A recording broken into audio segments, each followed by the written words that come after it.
Okay, so bear with me just to make this a little bit less like a rambly sort of video. I have a few notes that I've prepared, so I'm gonna be peering over here. So if you see me peering over here, that's why. Okay, so I'm gonna talk about uh the the SpongeBob's big birthday blowout. This is supposed to be the 20th anniversary. And wow, this is an amazing thing. I will tell you, spoiler alert, there is going to be massive spoilers. I'm literally going to be talking about the entire plot. It goes all the way down, the entire plot. So just bear with me.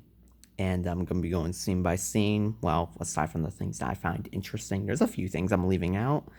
But aside from the things I find interesting, just care where you watch it, maybe come back to this video if you are interested, and let's go and get started. So, first off, this is 20th anniversary of SpongeBob.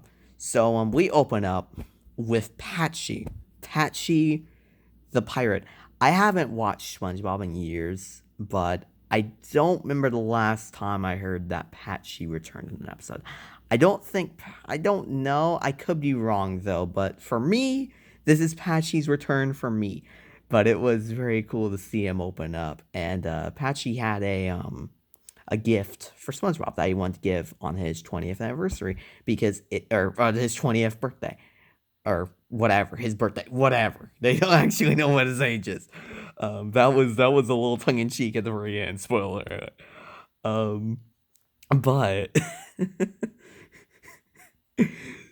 it's meta. It celebrates his birthday. It's his birthday in the actual episode, and what the characters do is they want to do a surprise birthday party for him.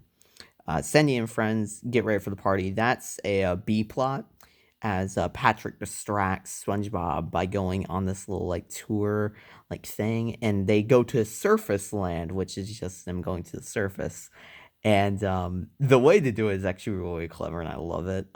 They have an aquarium, like a little aquarium box.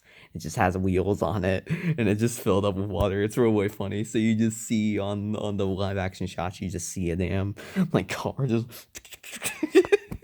with all the characters inside of it. It's actually really funny. But I love that part. That's probably my favorite part of those surface things. It's just that clever design of that. Very very funny. Um, the B plot also has a lot of characters. I talked about the A plot, which was the surface land trip, but the B plot, which is the Sandy getting ready, has a lot, and I mean a lot of cameos. We got Mindy, the Strangler, and even the guy from Rock Bottom. So that is really really cool. There's a lot of fan service here. I even saw the guy from the what's his name? Artist Unknown, I believe. Yeah, that the Courier guy. The Courier guy. Oh, looks like trash. I love it. It was really cool. It was really cool to see him there too. And speaking of something really cool, David Hasselhoff returns in the special as well. And he's in like a canoe, and he gets tipped over by a submarine who's also being driven by the French narrator, which is really neat. Everything is fan service, and I love it. Um, Now, the one thing that I will say that's very negative, well, not really negative, but it doesn't really bring it down too much. It just kind of brings it down a little bit from being amazing to, yeah, it's fine. Um, is the entire beach scene. I'm not a fan of this. This beach scene felt so awkward. It felt like a horrible episode of a damn Nickelodeon sitcom. It felt horrible. I don't know why. I just really can't grow to enjoy this part. The beans gag is really dumb. What's the point? It's just him throwing beans. What is that? And just the entire beach gag as a whole just kind of goes. The only thing that's really interesting is maybe the fact that they go to like a shower thing to get water because I think like all the beans like went into the thing, and Patrick had to eat their way out, and he ate all the water with him. So they were all shriveling up. It was like a SpongeBob movie thing. Very very funny.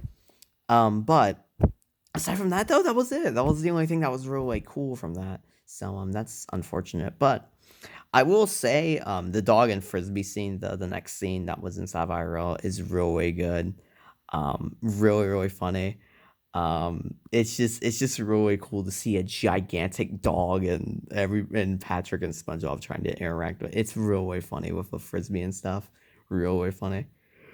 Um, and I love there's a little tiny gag inside of the episode that really made me laugh. One of the many things that made me laugh. By the way, this episode's great. This episode's hilarious, by the way.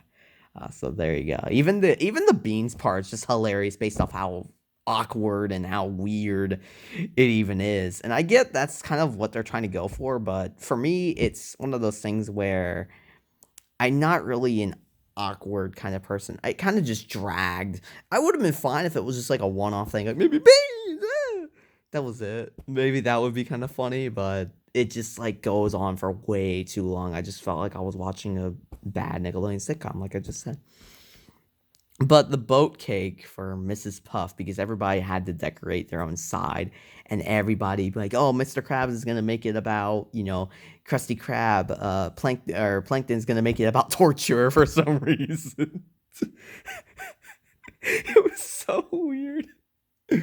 But there was a boat cake because Mrs. Puff had a boating school section, and there was a boat cake that she had, and it showed a thing of Mrs. Puff and SpongeBob driving with the boat wrecked, and you just see Mrs. Puff. I actually thought that was really funny and very very clever, so I wanted to mention that.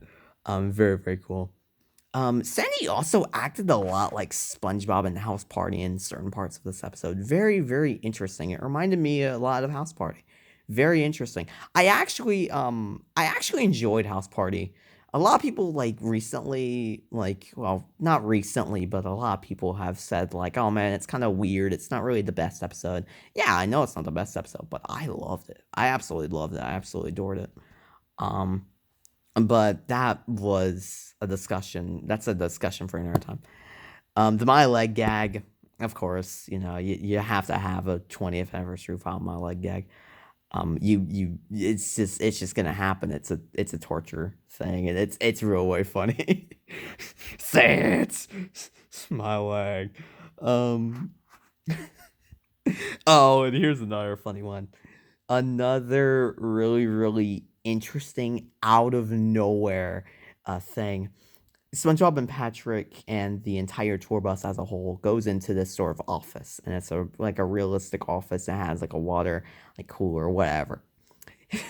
They go into like a board meeting room, and at first I'm like, what the hell is going on? What are they gonna do about this? There's this one girl who comes in. He's coming, and they all put on gorilla masks, and the gorilla. You know what I'm talking about, the gorilla from the damn Indoors episode comes and makes an appearance. It is hilarious. And it's just so out of nowhere. It is so good. And I love it. Another thing that I absolutely love, and this, I was like, okay, I'm very skeptical because I'm like, how are they going to do this? Is this going to be the entire episode or is it going to be a segment? Thankfully, it's only a segment. I would have been really, really weirded out if this was the entire episode, but it was only a segment. Um, it is the IRL, the in real life voice actors portraying their characters like in real life in the real world. So Tom Kenny is SpongeBob, and they're doing a Krusty Krab sort of parody, with every single person being their own character and everything, and it's really, really neat, and I really, really enjoyed that. And it was very very cool. I will say though, the next thing, which was the aquarium part, it's really really weird watching SpongeBob riding an actual fish. It's very very weird, but I love it. I thought it was great. So that was pretty funny. And then also the ending.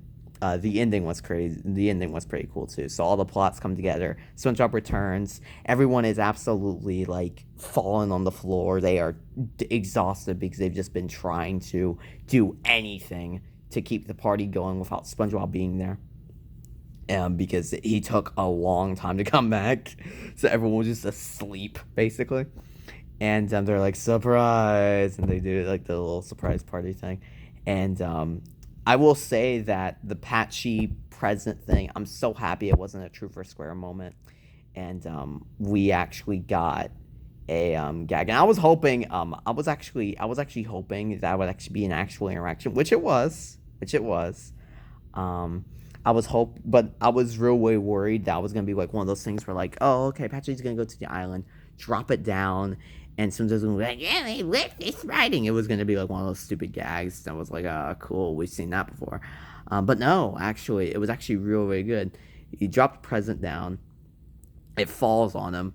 It falls on SpongeBob, and the present itself is Patchy's severed head, and he's talking to SpongeBob, and it's brilliant. I'm sorry, I almost shedded a tear. It was actually very, very weird watching and very surreal watching Patchy and SpongeBob like interacting and SpongeBob going over and hugging him. That was very, very, very sweet, and I absolutely enjoyed that. That was probably one of the best parts of the episode for me, because that Truth or Square moment was so disappointing.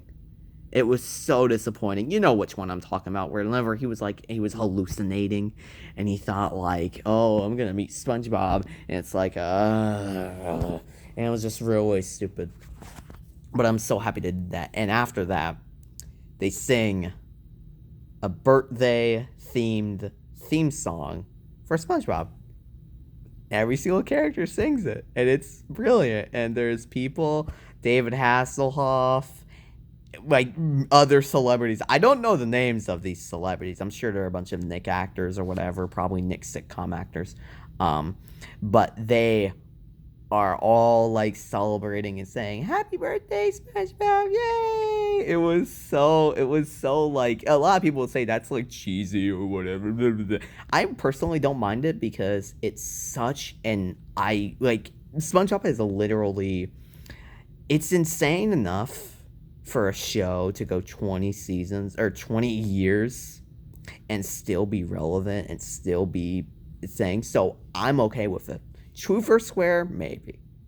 I would have been kind of like, okay, that's kind of weird. But 20 years? Oh, yeah, definitely. Celebrate. Definitely.